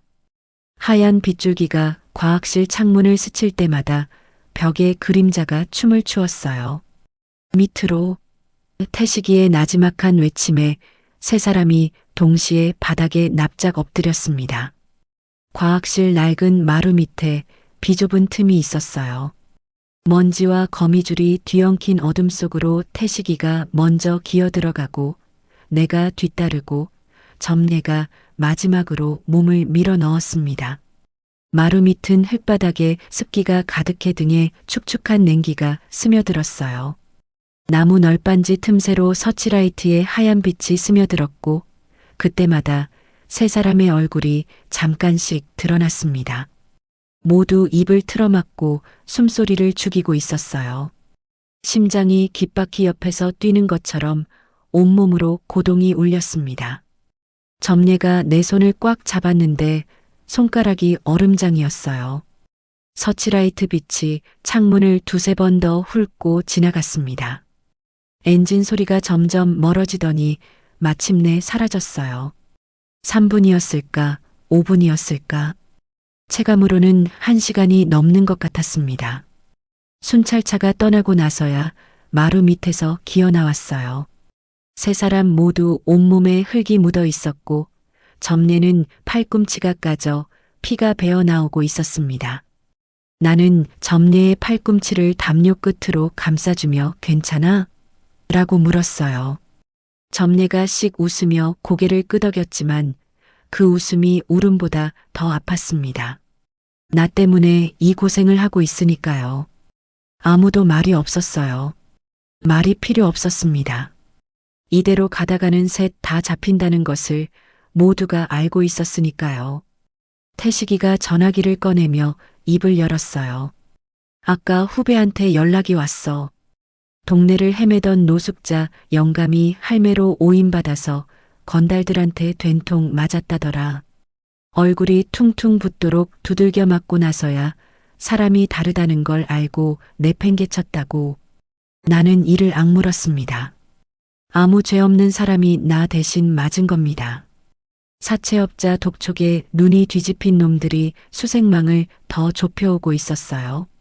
시간을 더 끌면 우리 셋의 목숨도 장담할 수 없었습니다. 나는 태식이의 눈을 바라보며 고개를 끄덕였습니다. 더 이상 물러설 곳이 없었어요. 오늘 밤에 끝내자. 내 입에서 나온 그 한마디가 폐교 과학실의 습한 공기를 갈랐습니다. 더 이상 도망칠 곳도 기다릴 시간도 없었어요. 도망치는 쪽이 지는 겁니다. 태식이가 주머니에서 대포폰 하나를 꺼내 내 손에 쥐어주었어요. 번호 추적이 안 되는 오래된 폴더폰이었습니다. 접혀있는 전화기가 손바닥 안에서 묵직하게 느껴졌어요. 이 작은 전화기 하나로 녀석들을 방앗간 지하실로 끌어들여야 했습니다. 나는 전화기를 두 손으로 감싸 쥐며 눈을 감았어요. 폐교 밖에서는 빗소리가 잦아들고 동쪽 하늘이 조금씩 밝아오기 시작하고 있었습니다. 셋째 날의 결전이 다가오고 있었어요. 비가 그치자 세상이 고요해졌습니다. 폐교 과학실 깨진 창문 너머로 빗물에 씻긴 산기슭이 흐릿하게 밝아오고 있었어요. 태식이가 서울청 후배 형사에게 마지막 통화를 마치고 돌아왔습니다. 표정이 단단하게 굳어 있었어요. 출동 약속 받았어. 다만 조건이 있어. 태식이가 내 앞에 앉으며 말했습니다. 녀석들이 위조 계약을 시도하고 범행을 자백하는 완벽한 현장 증거가 필요하다고 해. 증거 없이 들이닥치면 혐의 입증이 안 되니까. 나는 고개를 끄덕였어요. 예상한 조건이었습니다. 녀석들이 스스로 입을 열게 만들어야 했어요. 태식이가 가방에서 소형 녹음기 2개와 손가락 한마디만 한 카메라 3대를 꺼내 놓았습니다. 서울청 후배가 챙겨 보내준 것이었어요. 이걸 방앗간 지하실 곳곳에 숨겨야 해. 곡물 포대 뒤, 선반 틈, 천장 배관 위. 어느 각도에서든 녀석들 얼굴과 목소리가 잡히도록. 태식이의 손가락이 장비 하나하나를 짚으며 설치 위치를 설명했어요. 늙은 손이었지만 움직임에는 형사 시절의 정확함이 남아 있었습니다. 내 역할은 분명했어요. 민준이에게 전화를 걸어 미끼를 던지는 것. 치매에 걸린 겁먹은 어미처럼 연기하면서 방앗간 지하실에 진짜 땅 문서와 인감도장을 숨겨놓았다고 흘리는 것이 핵심이었습니다. 대포폰을 펼쳐 들었을 때 손이 떨렸어요. 민준이의 번호를 누르려는데 엄지가 굳어서 움직이지 않았습니다. 이 번호를 외우고 있는 건 녀석이 대학에 들어가서 처음 핸드폰을 샀을 때 내가 달달 외워둔 것이었어요. 그때 민준이가 뭐라고 했는지 아직 기억합니다. 엄마, 이제 보고 싶으면 언제든 전화해. 그 목소리가 귓가에 맴돌았어요. 내 새끼에게 거짓말로 함정을 파는 것. 어미로서 이보다 더 처참한 일이 있을까요? 하지만 그 새끼가 먼저 애미에게 독을 먹였다는 사실을 떠올리자 떨리던 손이 멈추었습니다. 나는 천천히 숫자를 눌렀어요. 신호음이 2번 울렸을 때 전화가 붙었어요. 민준이의 목소리가 터져 나왔습니다. 여보세요? 누구세요? 다급하고 거친 목소리였어요. 잠을 자지 못한 사람 특유의 갈라진 음색이었습니다. 나는 미리 준비한 대로 목소리를 한껏 쉬게 만들고 숨을 헐떡이며 말을 꺼냈어요. 민준아, 애미다다. 전화기 너머로 숨이 턱 멎는 소리가 들렸습니다. 잠시 침묵이 흐른 뒤 민준이가 폭발하듯 소리쳤어요. 어머니, 어디 계세요? 지금 어디예요? 그 목소리에 걱정이 묻어 있는 것 같기도 했지만 나는 더 이상 속지 않았습니다. 걱정하는 건 어미가 아니라 도장이니까요. 나는 공포에 질린 노인의 목소리를 이어갔어요. 떨리는 숨결 사이사이에 말을 끊어 넣었습니다. 수진이가 무서워서 내가 방앗간 지하실 낡은 도간에 진짜 땅 문서랑 인감도장 숨겨놨다. 수진이가 자꾸 빼앗으려고 해서 일부러 수진이를 도둑년으로 몰아붙이는 말을 섞었어요. 민준이와 수진이 사이에 불신의 쐐기를 박기 위해서였습니다. 부부가 서로를 의심하게 되면 현장에서 다투다가 더 많은 말을 쏟아낼 테니까요. 효과는 즉각적이었어요. 민준이의 목소리가 미친 듯이 높아졌습니다. 어머니, 그게 진짜예요? 지하실 어디요? 어느 독이에요? 수진이한테는 말하지 마세요. 탐욕으로 벌겋게 달아오른 목소리가 전화기 너머로 고스란히 전해졌어요. 어미의 안부를 묻는 게 아니라 도장의 위치를 묻고 있었습니다. 지금 어디서 자고 있는지, 밥은 먹었는지, 발은 괜찮은지, 그런 말은 한마디도 없었어요. 나는 가슴이 차갑게 얼어붙는 걸 느끼며 마지막 대사를 내뱉었습니다. 지하실 안쪽 구석, 제일 큰 독, 보자기에 싸서. 말을 채 끝내기도 전에 전화를 끊었습니다. 더 들으면 연기가 무너질 것 같았어요. 민준이의 탐욕에 들뜬 목소리가 아직도 귓속에서 맴돌았습니다. 대포폰을 내려놓자 손바닥에 땀이 흥건했어요. 심장이 갈비뼈를 두들기고 있었습니다. 옆에서 전화 내용을 다 들은 점례가 내 어깨를 감싸 안아주었어요. 따뜻한 손이었지만 내 마음은 이미 얼음장처럼 차갑게 굳어져 있었습니다. 태식이가 고개를 끄덕이며 말했습니다. 잘했어. 녀석이 반드시 올 거야. 나도 알고 있었어요. 사체에 목줄이 잡힌 놈이 수십억짜리 도장 위치를 듣고 가만히 있을 리가 없었습니다. 그 뒤로는 시간과의 싸움이었어요. 세 사람이 각자의 몫을 나누고 폐교를 나섰습니다. 태식이가 먼저 방앗간으로 향했어요. 녀석들이 오기 전에 지하실 곳곳에 장비를 설치해야 했습니다. 점례는 방앗간 건너편 골목의 폐가 담벼락 뒤에 자리를 잡고 망을 보기로 했어요. 낡은 의자 하나를 가져다 놓고 동네 할머니가 쉬는 것처럼 위장하기로 한 겁니다. 위험 신호가 오면 휴대폰 진동 3번으로 알리기로 했어요. 점례가 떠나기 전에 내 손을 꼭 잡았습니다. 아무 말도 하지 않았지만 그 손의 힘만으로 충분했어요. 해가 기울 무렵 나는 태식이를 따라 방앗간에 도착했습니다. 뒷골목을 돌고 돌아 사람 눈을 피해 뒷문으로 들어갔어요. 이틀 만에 다시 보는 내 방앗간이었습니다. 셔터가 내려진 채 먼지가 쌓여 있었고 참기름 냄새 대신 퀴퀴한 공기가 코끝을 스쳤어요. 참깨 볶는 기계가 어둠 속에서 차가운 쇳덩이처럼 서 있었습니다. 40해 동안 매일 아침 셔터를 올리며 시작하던 이 공간이 오늘은 전쟁터가 되어 있었어요. 기계 옆을 지나치며 손으로 살짝 쓸어보았습니다. 차가운 쇠의 감촉이 손끝에서 가슴으로 전해졌어요. 내 방앗간이 나를 알아보는 것 같았습니다.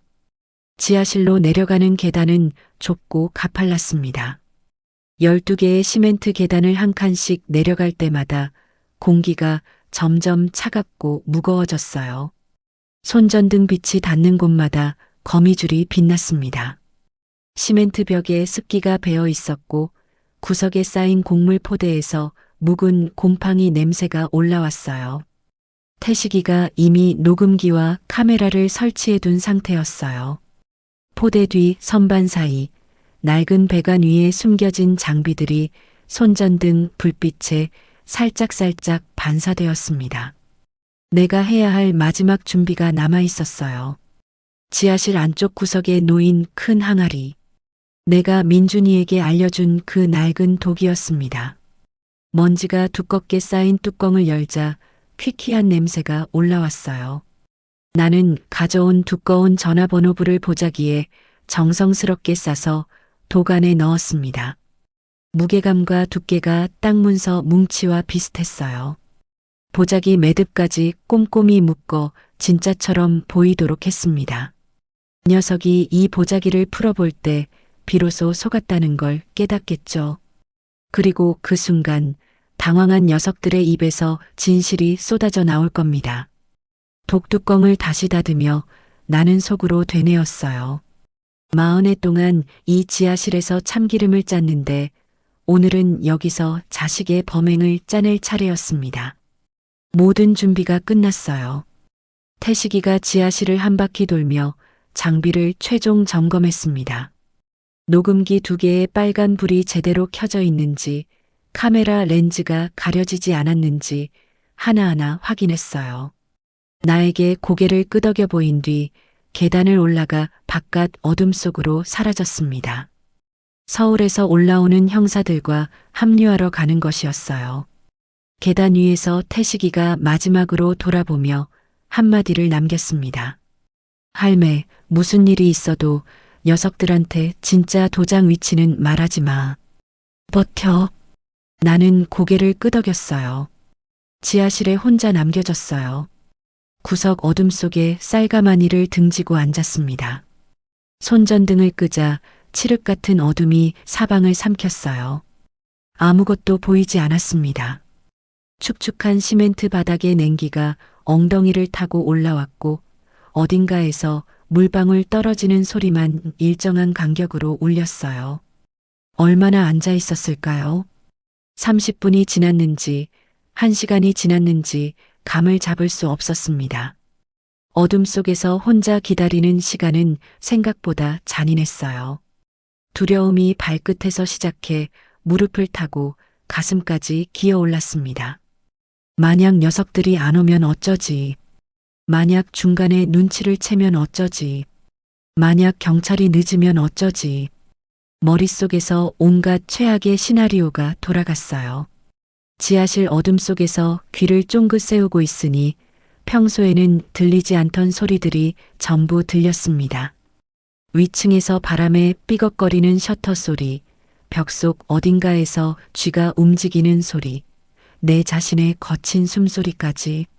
하지만 나는 자리를 뜨지 않았습니다. 이 어둠 속에서 40해를 버텨온 방앗간이 나를 지켜주고 있다고 느꼈어요. 이 시멘트 벽, 이 기름 냄새 밴 공기, 이 차가운 바닥, 전부 내 것이었습니다. 남편이 떠난 뒤에도, 아들이 등을 돌린 뒤에도 이 방앗간만은 내 곁에 있었어요. 빼앗기지 않을 겁니다. 두 주먹에 힘을 주고 이를 악물었어요. 그때 멀리서 자동차 엔진 소리가 들려왔습니다. 고요한 시골밤에 엔진 소리는 또렷하게 울렸어요. 소리가 점점 가까워지더니 방앗간 앞에서 브레이크 밟는 마찰음이 날카롭게 울렸습니다. 차 문이 쾅 닫히는 소리. 이어서 또 한 번. 그리고 또 한 번. 3명이었어요. 민준이와 수진이, 그리고 아마 기획부동산 사장일 겁니다. 위층에서 셔터가 거칠게 올려지는 소리가 들렸습니다. 급한 발걸음 소리가 방앗간 바닥을 울리며 지하실 계단 쪽으로 다가왔어요. 내 심장이 차갑고 단단하게 내려앉았습니다. 녀석들이 왔어요. 어둠 속에서 나는 두 주먹을 불끈 쥐고 숨을 멈추었습니다. 셋째 날 새벽에 결전이 시작되고 있었어요. 쾅! 지하실 문이 거칠게 열리며 손전등 빛이 계단을 타고 내려왔습니다. 세 개의 그림자가 좁은 계단을 성급하게 뛰어내려왔어요. 나는 곡물 포대 뒤에 바짝 몸을 웅크린 채 숨을 멈추었습니다. 심장이 갈비뼈를 때리는 소리가 지하실 벽에 울릴 것만 같았어요. 맨 앞에 선 민준이가 손전등을 미친 듯이 이리저리 비추며 지하실을 훑었습니다. 그 뒤를 수진이가 바짝 따랐고 맨 뒤에서 양복 차림의 덩치 큰 사내가 헐떡이며 내려왔어요. 기획부동산 사장이었습니다. 세 사람 모두 오직 탐욕에 눈이 멀어 지하실 구석의 어둠 속에 웅크린 나를 발견하지 못했어요. 어디야, 어느 독이라고 했어? 민준이의 목소리가 지하실 벽에 부딪혀 쩌렁쩌렁 울렸습니다. 손전등 빛이 구석구석을 훑다가 안쪽 벽 앞에 놓인 커다란 항아리 위에 멈추었어요. 저거다. 민준이가 항아리를 향해 달려갔습니다. 수진이도 뒤따랐어요. 민준이가 먼지 쌓인 뚜껑을 거칠게 잡아 젖혔습니다. 도간을 손전등으로 비추자 보자기에 쌓인 두꺼운 뭉치가 보였어요. 민준이의 입에서 흥분에 찬 웃음이 새어나왔습니다. 있다. 진짜 있어. 두 손으로 보자기를 집어 올리는 모습이 손전등 불빛 아래 선명하게 드러났어요. 눈이 벌겋게 충혈되어 있었고 땀에 젖은 이마에 머리카락이 달라붙어 있었습니다. 내가 낳은 아들의 얼굴이 탐욕으로 일그러져 있는 모습을 불과 3미터 앞에서 지켜보는 것. 그 순간의 감정을 뭐라 설명해야 할지 모르겠어요. 슬프지도 분하지도 않았습니다. 그냥 온몸이 돌처럼 차갑게 굳어져 갔어요.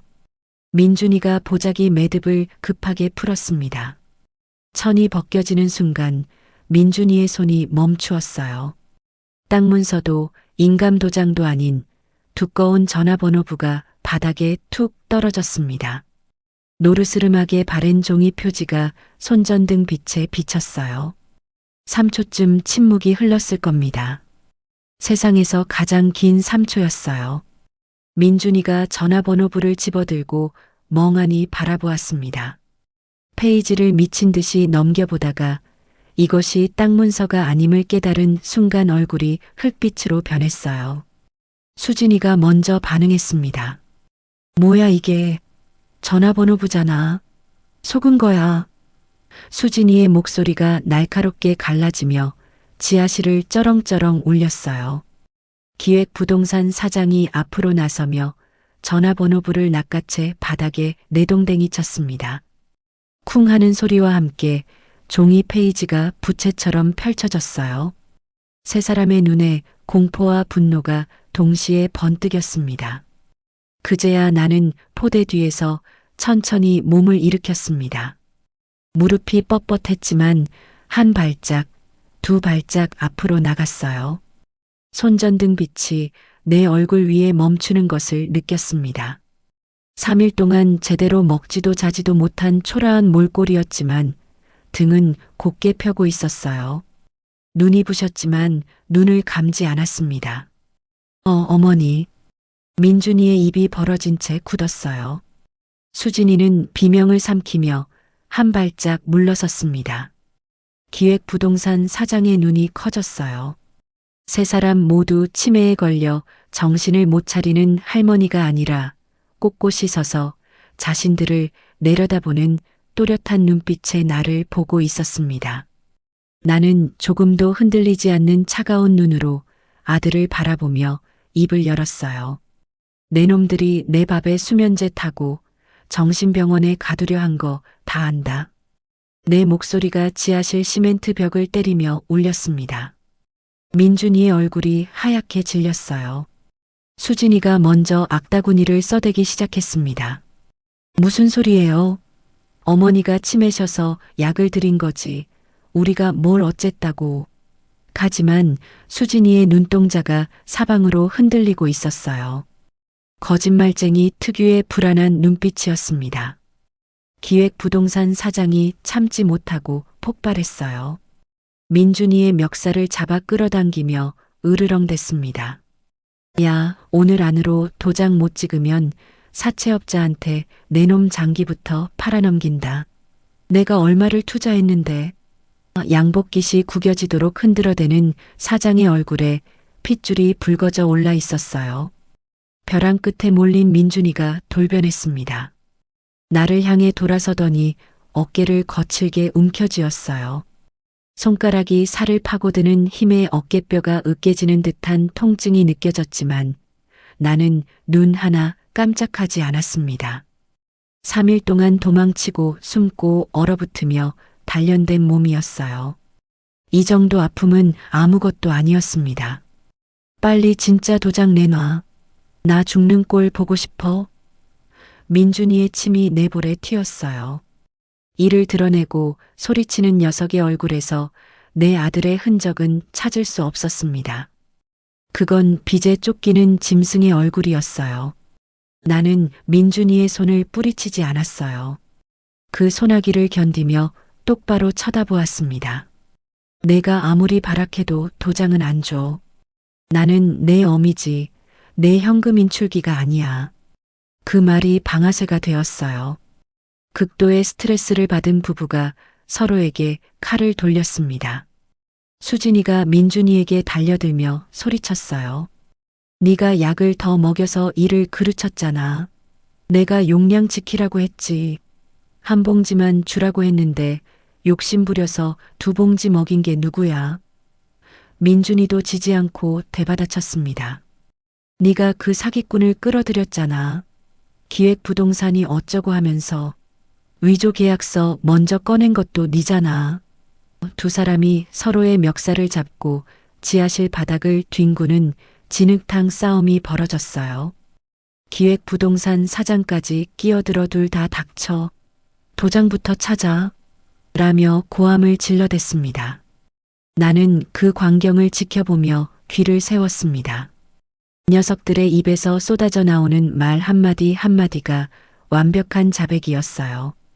약의 종류와 용량, 정신병원 강제 입원 계획, 위조 계약서 준비 과정, 기획 부동산과의 분배 비율까지 서로를 탓하느라 정신이 없는 녀석들은 자기 입으로 모든 걸 쏟아내고 있었습니다.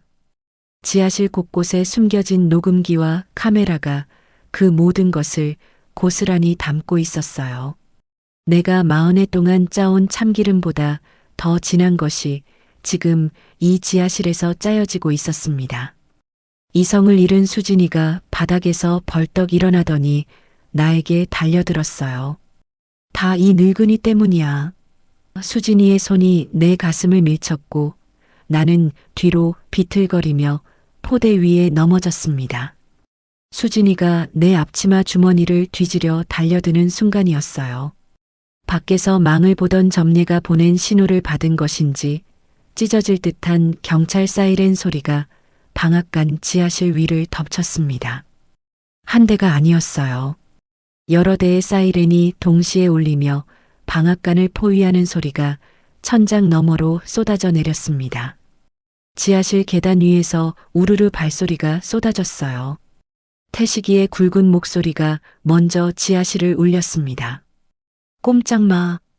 그 뒤를 이어 서울청 강력계 형사들이 권총과 삼단봉을 빼들고 지하실로 밀려 들어왔어요. 검은 조끼에 경찰 글자가 새겨진 사내들이 줄줄이 계단을 내려오는 모습은 한편의 영화 같았습니다. 손전등 수십 개가 일제히 지하실을 환하게 비추었어요. 칠흑 같던 어둠이 단숨에 거쳤습니다. 기획부동산 사장이 먼저 바닥에 엎어져 수갑이 채워졌습니다.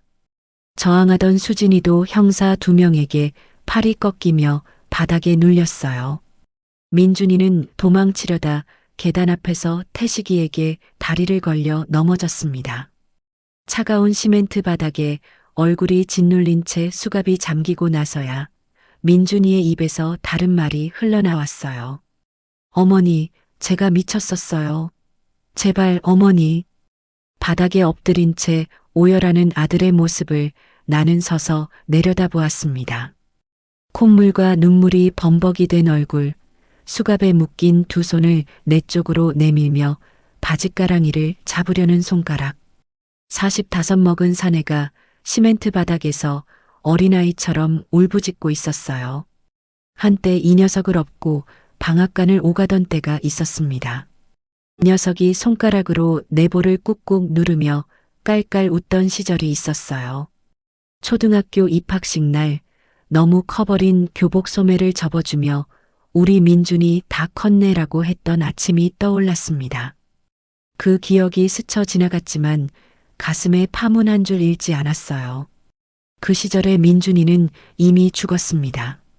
수면제를 한약 봉지에 섞어 놓던 날, 사설 구급차를 부르던 날, 그 어느 순간에 내 아들은 사라지고 낯선 사람이 들어앉은 거예요. 나는 바짓가랑이를 잡는 아들의 손가락을 무표정하게 내려다보았습니다. 그리고 한 발짝 뒤로 물러나며 차갑게 말했어요. 내 아들 민준이는 오늘 죽었다. 그 한마디를 내뱉는데 72회의 세월이 필요했습니다. 목소리가 떨리지 않았어요. 바닥에 엎드린 민준이의 울음소리가 지하실을 가득 채웠지만 나는 더 이상 돌아보지 않았습니다. 울어야 할 눈물은 3일 전 다락방에서 전부 쏟아버렸어요. 태식이가 다가와 내 어깨에 낡은 겉옷을 걸쳐 주었습니다. 잘 버텼어, 할매. 태식이의 목소리가 살짝 갈라졌어요. 나는 고개를 끄덕이고 그 옷을 여미며 지하실 계단을 한 칸씩 올라갔습니다. 12개의 계단. 내려올 때보다 올라가는 게 훨씬 가벼웠어요. 지하실을 빠져나오자 방앗간 셔터 너머로 새벽빛이 스며들고 있었어요. 경찰차 여러 대가 방앗간 앞을 에워싸고 있었고 파란 경광등이 돌아가며 벽을 물들였습니다. 그 사이로 동쪽 하늘에 옅은 주황빛이 번지기 시작했어요. 차가운 새벽 공기를 들이마시자 폐 깊숙이까지 맑은 바람이 채워졌습니다. 점례가 골목에서 뛰어나와 나를 와락 끌어안았어요. 아무 말도 하지 않았지만 점례의 어깨가 들썩이고 있었습니다. 3일간의 악몽이 끝나고 맑은 아침이 오고 있었어요. 사건이 끝나고 며칠이 지났습니다.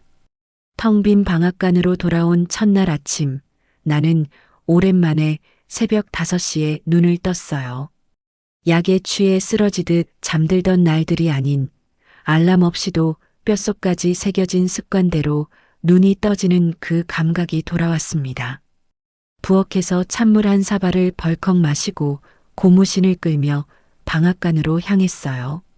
녹슨 셔터를 끌어올리자 삐걱거리는 소리가 새벽 공기를 갈랐습니다. 익숙한 그 소리가 그날따라 유독 크게 울렸어요.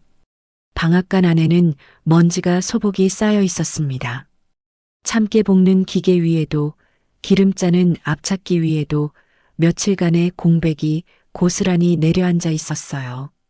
지하실로 내려가는 문은 열려 있었고 경찰이 수거해 간 녹음기와 카메라가 있던 자리에 테이프 자국만 남아 있었습니다.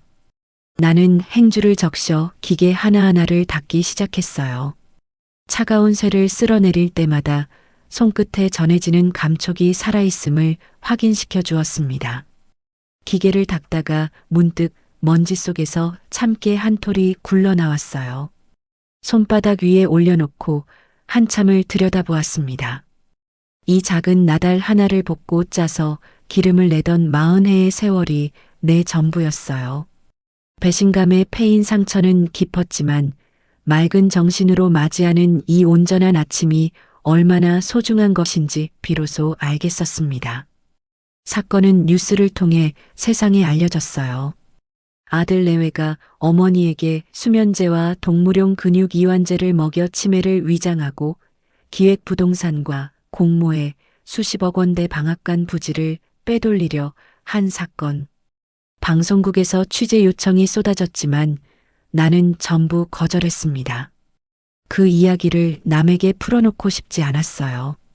수사가 진행되면서 관할 파출소 순경 2명이 기획부동산으로부터 뇌물을 받고 수색을 방해한 정황까지 드러났습니다. 폐교 앞에 순찰차를 보내 우리를 찾으려 한 것도 그 순경들의 짓이었어요. 지역 경찰의 유착 관계가 만천하에 밝혀지며 관련자들이 줄줄이 구속되었습니다.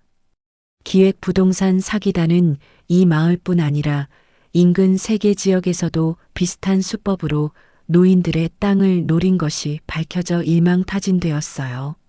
민준이와 수진이에게는 특수상해와 사기미수, 존속 관련 중범죄가 적용되었습니다. 재판 과정에서 두 사람이 서로에게 책임을 떠넘기며 다투는 모습이 법정에서도 반복되었다는 소식을 전해 들었어요. 지하실에서 녹음된 자백이 결정적 증거가 되어 무거운 실형이 선고되었습니다. 법원을 나서는 민준이가 카메라 앞에서 울부짖으며 어머니 잘못했어요 라고 외쳤다는 뉴스 영상은 나는 보지 않았어요. 볼 필요가 없었습니다. 신도시 개발 보상 절차는 정상적으로 진행되었습니다. 내 진짜 인감도장을 찍어 보상 서류에 서명하는 날 옆에는 태식이와 점례가 나란히 앉아 있었어요. 관공서 창구 직원이 서류를 확인하며 이 도장이 진짜 맞으시죠? 라고 물었을 때 나는 빙그레 웃었습니다. 이 도장 하나를 지키려고 3일을 도망치고 숨고 싸웠다는 걸 이 젊은 직원은 모르겠죠. 수십억 원이라는 돈이 내 통장에 찍힌 순간에도 가슴이 뛰지는 않았어요. 다만 이 돈이 녀석들의 손에 넘어갈 뻔했다는 사실에 등골이 서늘해졌습니다. 하마터면 정신병원 침대에 묶인 채 내 이름도 기억 못하는 폐인이 되어 있을 수도 있었으니까요. 이 큰 돈을 어디에 쓸까 고민하는 데는 오래 걸리지 않았습니다. 더 이상 쓸모없는 핏줄에게 줄 생각은 없었어요. 대신 나를 벼랑 끝에서 끌어올려준 이웃들을 위해 그리고 나처럼 홀로 늙어가는 어르신들을 위해 쓰기로 결심했습니다. 이 마을에서 나 같은 일을 당하는 어르신이 다시는 없어야 했어요. 낡은 방앗간을 허물고 그 자리에 4층짜리 현대식 실버복지센터를 세우겠다고 마음먹었습니다. 공사가 시작되자 나는 매일 아침 현장을 찾아갔습니다. 방앗간을 허무는 날 포클레인이 셔터를 들어올리는 순간 나는 한참을 서서 지켜보았어요. 40해의 세월이 쇠조각이 되어 흩어졌습니다. 참깨 냄새 배어있던 기계가 트럭에 실려나갈 때 목이 메었지만 울지는 않았어요. 이 자리에 더 좋은 것이 세워질 테니까요. 안전모를 쓰고 공사 현장 한 구석에 접이식 의자를 놓고 앉아 터파기부터 철근 조립, 콘크리트 타설까지 한 과정 한 과정을 눈으로 따라갔습니다. 설계 도면을 펼쳐놓고 감리사에게 1층 식당 크기는 넉넉한지, 복도 폭은 휠체어가 다닐 만큼 넓은지 꼼꼼히 확인했습니다. 인부들이 웃으며 할머니, 오늘도 출근하셨어요? 라고 인사할 때마다 내 집 짓는데 빠질 수 있나라며 맞받아쳤어요. 방앗간 기계 돌리던 새벽처럼 현장에 나가는 매일 아침이 삶의 새로운 목적이 되어 주었습니다. 콘크리트 벽이 한 층씩 올라갈 때마다 내 안에서도 무너졌던 것이 하나씩 다시 세워지는 걸 느꼈어요. 가을에 골조가 완성되고 겨울에 내장 공사가 마무리되고 봄이 오자 하얀 외벽에 페인트가 칠해졌습니다. 그리고 1년이 흘렀어요. 눈부시게 맑은 어느 봄날이었습니다. 방앗간이 있던 자리에 하얀 벽에 4층짜리 건물이 우뚝 서 있었어요. 유리창마다 봄 햇살이 반사되어 반짝였습니다. 1층에는 넓은 식당과 물리치료실, 2층에는 프로그램실과 독서실, 3층에는 건강 상담실, 4층에는 옥상 정원이 꾸며져 있었어요. 건물 앞마당에는 벚꽃이 흩날리고 있었고 현관 위에는 금순 실버 복지센터라는 간판이 걸려 있었습니다. 개관식 날 마을 어르신 수십 명이 모여 앉아 웃음꽃을 피우고 계셨어요.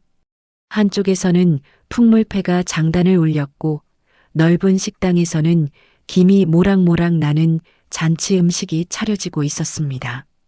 1년 전 나를 찾아 산을 뒤지던 동네 사람들이 오늘은 축하한다며 내 손을 잡아주었어요. 나를 벼랑 끝에서 살려준 진짜 은인들에게 보답하는 것도 잊지 않았습니다. 태식이에게는 센터의 명예 원장 자리를 맡아달라고 부탁했어요. 평생 남을 지켜온 사람이니 이곳의 어르신들도 지켜달라고 했더니 태식이는 무뚝뚝하게 고개를 끄덕이면서도 눈시울이 붉어졌습니다. 이장 영감이 무슨 원장이냐며 손사래를 치다가도 다음 날부터 출근 도장을 찍으며 센터 곳곳을 순찰하듯 돌아다녔어요. 점례에게는 센터 식당 관리를 맡겼습니다. 금수나 국밥만 20년 끓였는데 여기서도 또 국밥이냐라며 투덜거렸지만 앞치마를 두르고 부엌으로 향하는 발걸음은 누구보다 경쾌했어요. 점례의 국밥은 개관 첫날부터 어르신들 사이에서 입소문이 나기 시작했습니다. 개관식이 끝난 오후 센터 앞마당 평상에 셋이 나란히 앉았어요. 점례가 큰 솥에서 퍼온 삼계탕 3그릇이 평상 위에 놓였습니다. 김이 모락모락 피어오르는 삼계탕을 바라보자 1년 전 노인정에서의 그 아수라장이 떠올랐어요. 삼계탕 솥에 손을 뻗으며 연기하던 나 귓가에 속삭이던 태식이 뒷문을 열어준 점례. 그때는 공포와 절망뿐이었던 삼계탕이 지금은 따뜻한 웃음과 함께 놓여 있었습니다. 태식이가 먼저 숟가락을 들었어요. 이번엔 마음 놓고 먹어도 되겠지? 점례가 픽 웃으며 대꾸했습니다. 당연하지. 여기 약탈 며느리도 없는데.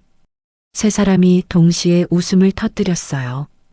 배꼽을 잡고 한참을 웃다가 웃음이 눈물이 되어 세 사람의 볼을 타고 흘러내렸습니다. 슬퍼서 우는 게 아니었어요. 살아서 이렇게 함께 앉아서 따뜻한 국물을 나눌 수 있다는 것이 그저 고마워서 흘리는 눈물이었습니다. 웃음이 잦아든 뒤 삼계탕 국물을 한 모금 마셨어요. 뜨겁고 고소한 국물이 목을 타고 가슴까지 내려가며 1년 동안 얼어붙어 있던 어딘가가 서르르 녹아내리는 것 같았습니다. 나의 목숨을 노린 건 피를 나눈 가족이었지만 나를 살리고 남은 생을 채워주는 건 피보다 진한 곁에 있는 이웃들이었어요. 핏줄이라는 이유만으로 모든 것을 용서할 수 있다고 믿었던 시절이 있었습니다. 자식이 잘못해도 어미가 품어야 한다고 그게 부모의 도리라고 생각했어요. 하지만 3일간의 지옥을 지나며 깨달았습니다. 진짜 가족은 피가 아니라 곁에 서는 것으로 증명되는 거라는 걸. 폭우 속에서 내 허리를 받쳐준 점례의 손, 마루 밑에서 함께 숨을 죽인 태식이의 어깨. 그것이 진짜 가족이었어요. 센터 한편에 작은 텃밭을 만들었습니다. 상추와 고추, 깻잎 모종을 심었어요. 어르신들과 함께 물을 주고 잡초를 뽑았습니다. 개관식이 끝난 뒤 혼자 텃밭에 나가 흙을 고르고 있었어요. 어느새 도단한 새싹들이 봄 햇살을 받아 연초록빛으로 빛나고 있었습니다. 쪼그려 앉아 새싹 하나를 손끝으로 살짝 쓰다듬었어요. 작고 여린 것이 흙을 뚫고 올라온 게 대견했습니다. 나도 그랬어요.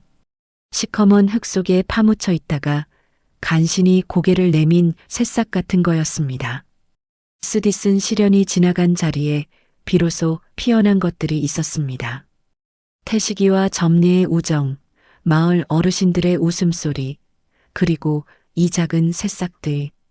이것들이 내 남은 인생을 채워갈 향기로운 사연이 될 거라고 믿었어요. 아니, 이미 되고 있었습니다. 나는 텃밭에서 일어나 하늘을 올려다보았어요. 구름 한 점 없이 맑은 봄 하늘이 끝없이 펼쳐져 있었습니다. 센터 안에서 점례가 국밥 끓이는 냄새가 바람을 타고 흘러왔고 어딘가에서 태식이가 어르신들에게 건강 체조를 가르치는 목소리가 들렸어요. 나는 흙 묻은 손을 앞치마에 닫고 천천히 센터 안으로 걸어 들어갔습니다. 오늘도 할 일이 있었어요.